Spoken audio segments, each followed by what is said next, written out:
Allah tidak pernah merubah rencana Tuhan. Karena Allah tidak pernah berubah. Kalau Allah berubah, Dia bukan Allah.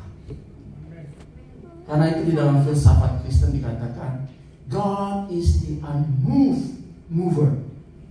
Allah adalah the unmoved, ya, tidak unmoved, ya, tidak bisa diubah, tidak bisa digerakkan. Mover itu penggerak. Jadi Allah adalah penggerak yang tidak digerakkan oleh apapun dan oleh siapapun. Tetapi Dia adalah sang mover yang menggerakkan segala sesuatu. Artinya apa? Dari kalimat God is the unmoved mover, bahwa Dia adalah Allah yang berdaulat. Karenanya saat kita berdoa, kita harus tunduk pada kedaulatan Allah. Saat adik saya berapa jam sebelum dipanggil Tuhan, ya, karena cancer, sebelumnya kita berdoa semua, ya, undang orang-orang berdoa untuk kesembuhannya. Tetapi rencana Tuhan lain. Dan pas dia tahu waktunya udah mau tiba, dia berdoa sama istrinya, jadi di ICU. Dan saya diceritakan nama istrinya, dia berdoa demikian: Bapak, saya tidak tahu apa yang terjadi pada saya. Saya juga tidak tahu kenapa kanker ini ada di dalam diri saya. Saya tidak tahu, maksudnya saya tidak melakukan hal-hal yang berdosa yang bagaimana gitu sehingga saya sepertinya dihukum gitu ya. Saya tidak tahu kenapa saya mengalami, tetapi saya bersyukur, tetap bersyukur padamu. Saudara-saudara, saat kita berdoa, kita harus menundukkan diri pada kedaulatan Tuhan. Kita boleh berdoa minta kesembuhan, kita boleh berdoa minta ini, minta itu, tetapi apapun jawaban Tuhan, kita harus tunduk pada kedaulatan Tuhan. Sebab apa? Allah berdaulat, ya. Prayer does not change God, but it changes Him who prays. Apa maksudnya di sini?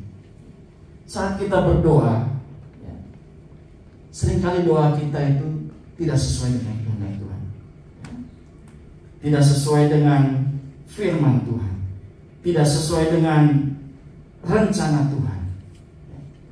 Karena itu saat kita berdoa, justru semakin sering kita berdoa, semakin sering kita bersekutu dengan firman Tuhan, kita semakin mengerti kehendak Tuhan, dan doa kita pelan-pelan semakin diselaraskan dengan firman Tuhan, diselaraskan dengan kebenaran firman Tuhan, diselaraskan dengan kehendak Tuhan. Dan saat doa kita memenuhi kehendak Tuhan, saat doa kita memenuhi rencana Tuhan, saat doa kita memenuhi kebenaran Tuhan, saat itulah jawaban Tuhan atas doa-doa kita diberikan, ya. Doa ada 3 jawaban. Mungkin Bapak Ibu pernah tahu jawaban Tuhan apa terhadap doa? Ya. Kedua, tidak. Ketiga, tunggu.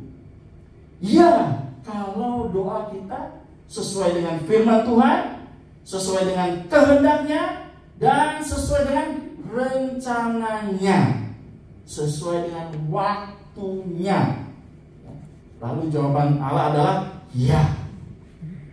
Tidak berarti tidak memenuhi keempat hal tadi.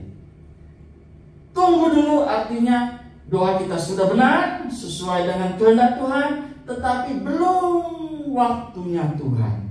Dan jadi tugas kita apa? Harus terus berdoa. Ya, kita mungkin pernah dengar akronim namanya PUSH. Ada yang tahu? Pray until something happen.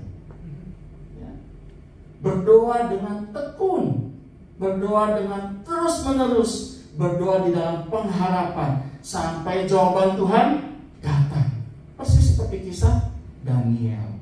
Ya, berdoa, lalu setelah berapa lama kemudian malaikat Tuhan datang membawa jawaban doa bagi Daniel. Kenapa? Karena Daniel tekun berdoa sampai something happens. Ya, Dan karena itu saat kita berdoa, kita harus bertekun.